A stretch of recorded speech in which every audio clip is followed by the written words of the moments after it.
IPL মানেই কোটি টাকার যুদ্ধ, আর সেই যুদ্ধে আবারও বাজিমাত করলেন বাংলাদেশের মুস্তাফিজুর রহমান। ৯,২০,০০,০০০ রুপি। হ্যাঁ, ঠিকই শুনছেন, এই বিশাল অঙ্কে মুস্তাফিজকে দলে নিয়েছে কলকাতা নাইট রাইডার্স। কিন্তু প্রশ্ন হল, এই দাম কি শুধুই নামের জন্য, নাকি এর পেছনে আছে বড় কোনো মাস্টার প্ল্যান?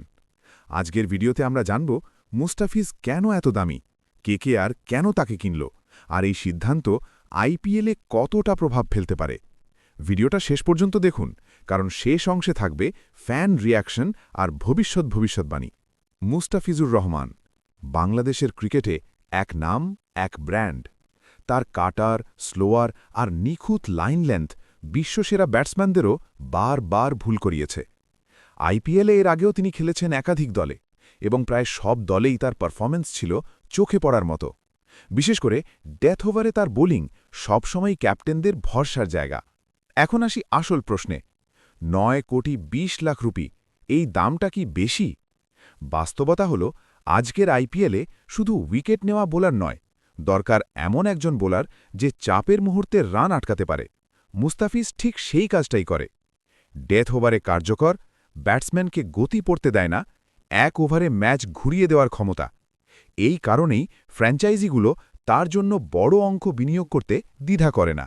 কলকাতা নাইট রাইডার্সের স্কোয়াড বিশ্লেষণ করলে দেখা যায়, তাদের শক্তিশালী ব্যাটিং আছে, কিন্তু বোলিং ইউনিটে দরকার ছিল একজন অভিজ্ঞ, ঠান্ডা মাথার ম্যাচ ফিনিশার। মুস্তাফিজ সেখানে একদম পারফেক্ট ফিট। ইডেন গার্ডেন্সের পিচে স্লোয়ার আর কাটার খুব কার্যকর। কেকেআর জানে মুস্তাফিজ মানে ডেথ ওভারে কন্ট্রোল, নতুন ব্যাটসম্যানের জন্য ভয়, আর চাপের মধ্যে উইকেট। কেকেআরের হয়ে মুস্তাফিজকে আমরা তিনটি গুরুত্বপূর্ণ রোলে দেখতে পারি। ১. পাওয়ার প্লেয়ের পরপরই ব্রেক থ্রু। ২. মিডল ওভারের রান চেপে ধরা। ৩. ডেথ ওভারে ম্যাচ সিল করা।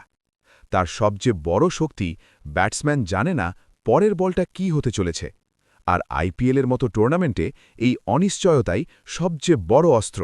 এই চুক্তি শুধু মুস্তাফিজের জন্য নয়, পুরো বাংলাদেশের ক্রিকেটের জন্য গর্বের।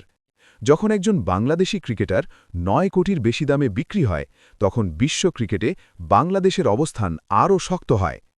তরুণ ক্রিকেটারদের জন্য এটি একটি বার্তা, পারফর্ম করলে বিশ্ব তোমাকে মূল্য দেবে। সোশ্যাল মিডিয়ায় ইতোমধ্যেই ঝড় শুরু হয়ে গেছে। কেউ বলছে ফিজ দ্য বেস্ট ডেথ বোলার, কেউ বলছে কেকেআর মাস্টার স্ট্রোক করেছে, আবার কেউ প্রশ্ন তুলছে এত টাকা কি জাস্টিফাই হবে। এই বিতর্কই আইপিএলকে আরও উত্তেজনাপূর্ণ করে তোলে। সব মিলিয়ে বলা যায়, ৯,২০,০০,০০০ রুপিতে মুস্তাফিজকে নেওয়া কেকেআরের জন্য একটি বড় বাজি। এই বাজি সফল হলে আইপিএলে আমরা দেখতে পারি নতুন এক মুস্তাফিজ অধ্যায়। আপনার কি মনে হয়, এই দাম কি সঠিক? মুস্তাফিজ কি কেকেআরকে চ্যাম্পিয়ন করতে পারবে?